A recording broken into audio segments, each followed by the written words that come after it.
Hey, my name is Troy. And I'm Mike. Welcome back to Facility Boys. We're out with another one of these encounter videos, and this one was a pretty special one because we got to use the boot house that you might have seen on the channel.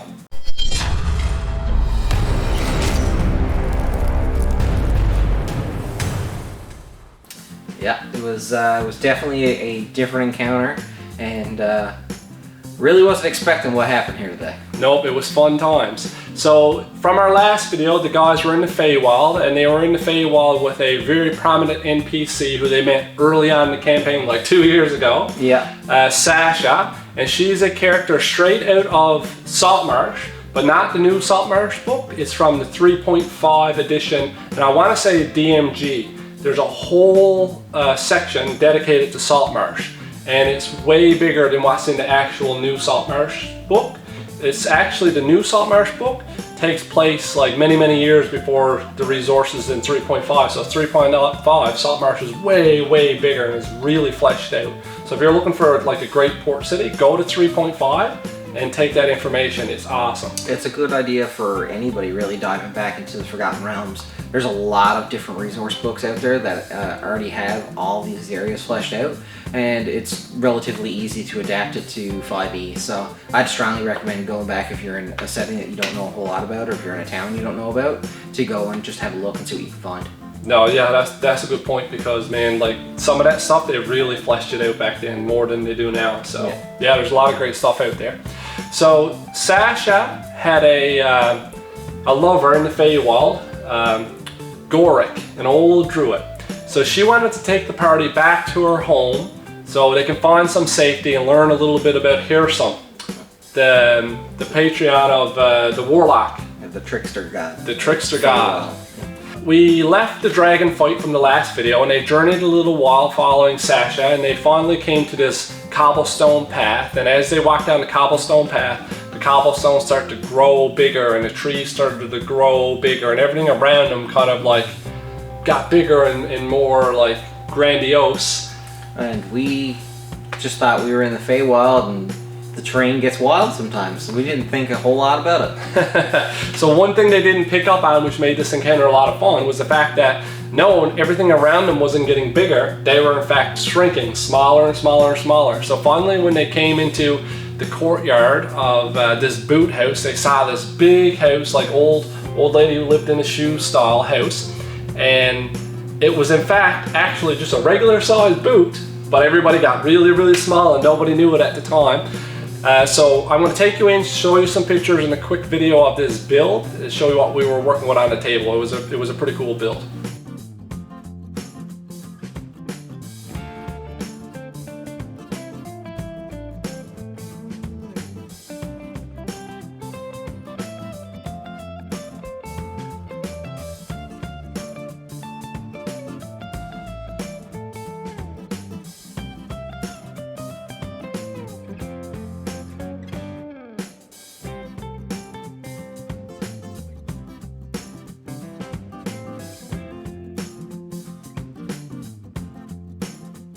So Mike, what did you think of that build?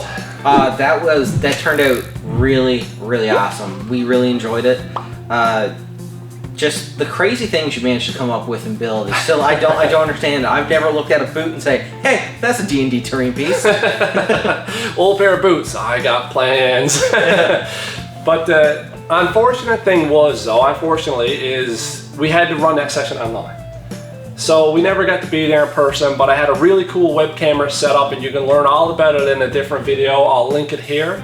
And it really helped, I think, bring the boot to life, even though we weren't at the table. Yeah, and we got to see a lot of like the set inside the boot come to life, and we got a lot closer than we normally would have because of the camera setup, which was also really good. Yeah, that's true. Hey, you kind of really got up there. You're not looking at it from like a 3-foot distance. You kind of was up close and personal with it. So basically, they were kind of drained from the dragon fight. Like we were tapped. Yeah, they still had a few rounds in them, but they were tapped. So I designed this encounter with one of those beat 'em up style encounters in mind, that like to make the party feel good. Just go kick some ass. Yeah.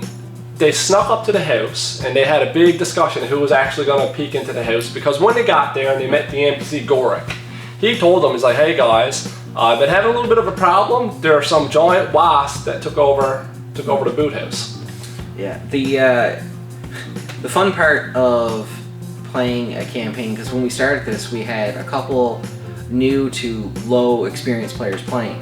So one of the things that happen in a lot of like newer parties is that people get very indecisive, and they're like, no, we gotta think this out, we gotta plan this out. So one of the character traits that I gave my character was to be very impatient and impulsive. So Mike's druid character, Magni Maris, kind of pushed the party into the boot house and got them to explore the 3 stories here. And it was kind of cool because each story had 1 or 2 giant wasps on there. And I just said they were big wasps at the time. And I didn't allude to the fact that they were just actually normal wasps. It's just that the party was super small. So this was, like I said, a really beat 'em up fight, and the party just kind of kicked ass and made their way all the way to the top. And when they finally got to the top, there was this orb there. And this orb, they never took notice to until right at the end of the fight, where somebody jumped up on the table, and orb rolled off the table and rolled across the floor. Everybody rolled a perception test, and Mike's character, Magni, noticed this orb rolling across the floor. So he made a leap towards it to try to catch it before it fell down the staircase, and warped into a water elemental and whelmed it into himself with a DC 15, and he just got enough in order to capture this orb.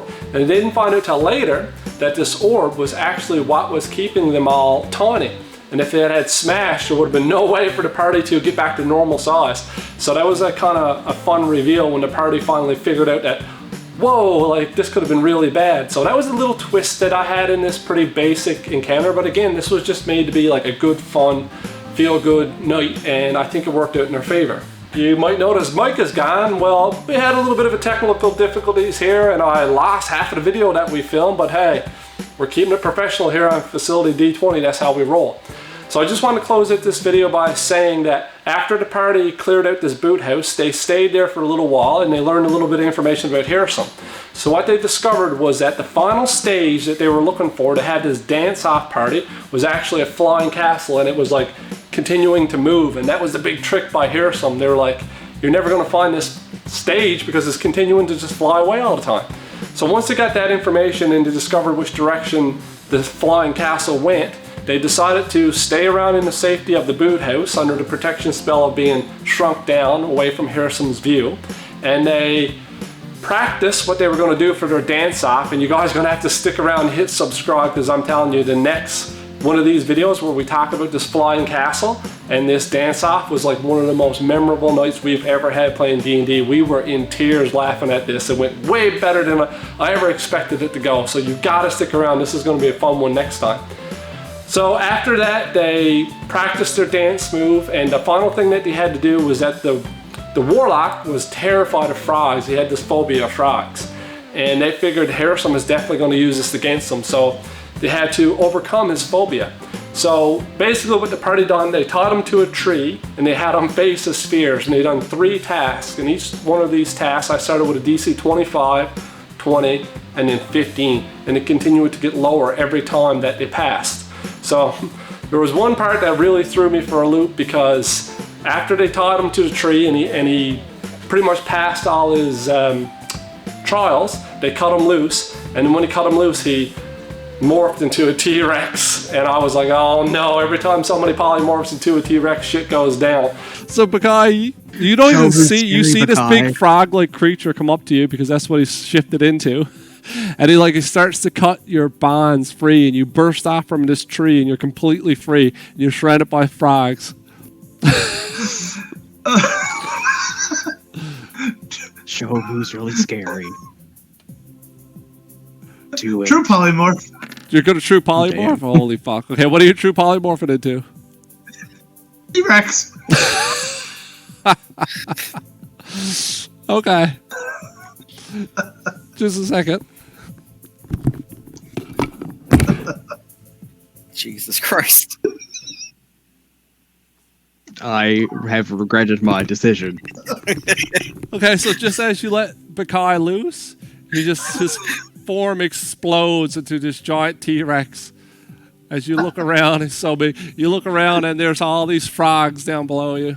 So he just freaked out and he ate all the frogs and he beat up the boot house. It was a good laugh. So at the end of this, the bard had one of my favorite lines of the campaign. I don't know if any of the other players noticed this or not, but once the warlock overcome his fears, he kind of said something along the lines of, well, at least now I don't have an irrational fear of frogs. And then the bard looked at him and says, no, you just got a really irrational fear of birds who causing so many shenanigans throughout the years. And I thought that was like super fun line. So guys, like I said, stick around next time. You got to catch this next video. I can't wait to show you guys the build. It's epic, and I can't wait to talk about this dance-off that was also epic. Thanks a lot, guys. Drop some lines in the comments. Let me know what you think of these videos. These are my favorite videos to do, so I hope you guys enjoy them. I'm going to continue to do them, but we only got maybe like 4 sessions left in our 2-year campaign. Till next time, guys. Take care.